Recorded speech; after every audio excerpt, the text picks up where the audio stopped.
శరణ్యతే భర్త కండే ఓం శ్రావదాన శుభలే శ్రావదాన ఓం అతల రసాదల సింధు కేరళ ధనందేవో ఓం భర్త కండే బ్రహ్మండ శరణ్యతే శ్రీశైలే మల్లికార్జున దేవత జలకర బెల్లం సమర్పయామి ఓం అయం సుమూర్తే శ్రావదాన శుభలే శ్రావదాన जानकी राम जनकस्य राम ओम कोदंड राम सीताराम जनकस्य राम ओम कोमलांगी सावधान सीताराम शुभलब्धे सावधान शुभलब्धे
తల్లితోటి ఎరుబడి కొల్లాపురి పట్టణం లోపల మల్లయ్య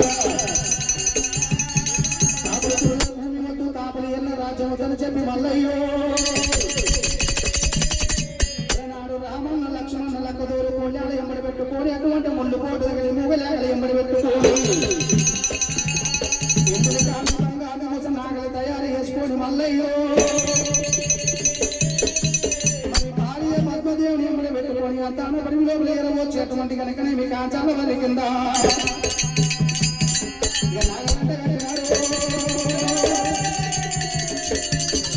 మల్లయ్య నాగదుల్లో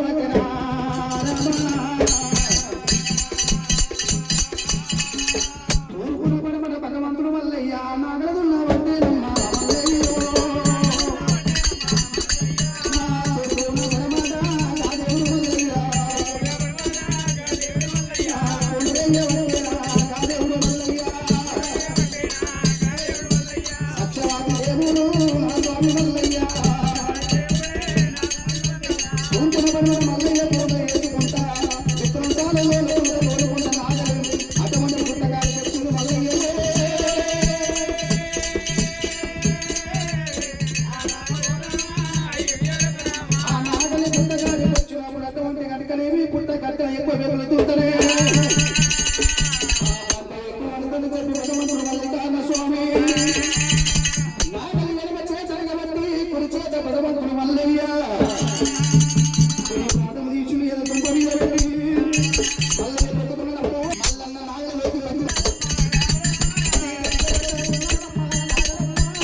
బంగారు పొడిలు కావాలన్నప్పుడు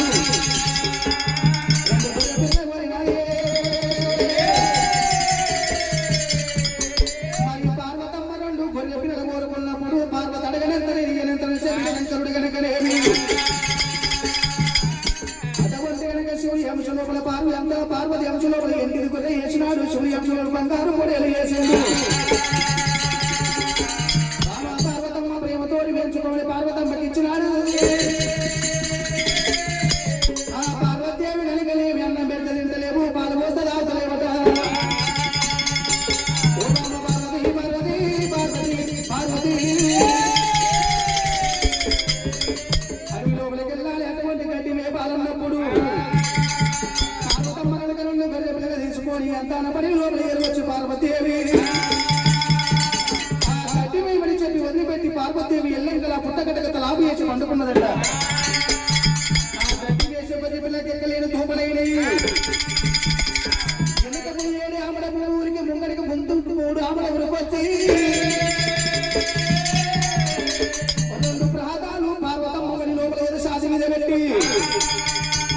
చూపించి పాలు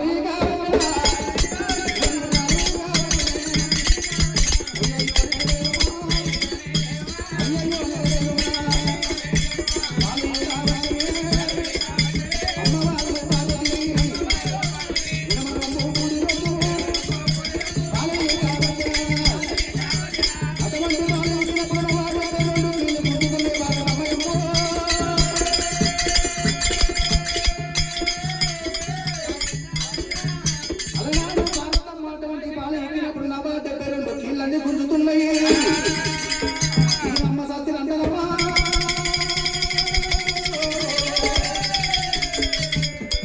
నాదా ప్రాణేశ్వర నాతో కాదని చెప్పి 2 గొర్రె పిల్లలు తీసుకొచ్చి శంకరుడు గొప్ప చెప్పింది శంకరుడు కనుకనే ఎటువంటి కనుకనే మంచం మీద నవారి కొల్ల మంచం మీద పండుకొని అటువంటి 2 గొర్రె పిల్లలు అడవి లోపల వదిలిపెట్టిండు అడవి లోపల వదిలిపెట్టినప్పుడు నిమ్మలంగా గడ్డి తిన్నావు అటువంటి గొర్రె పిల్లలకు శివుని చెడలు వరుగుతున్నాయమ్మో శంకరుడి చిక్కు చెడల పల్ల చెడలు ఉన్నప్పుడు శంకరుడు కళ్ళ దూసినట్టు ఏమనుకున్నాడట ఈ గొర్రె పిల్లలు ఈ మూడముడు కొంట మురుగం ఉన్నది కోతి మురుగం ఉన్నది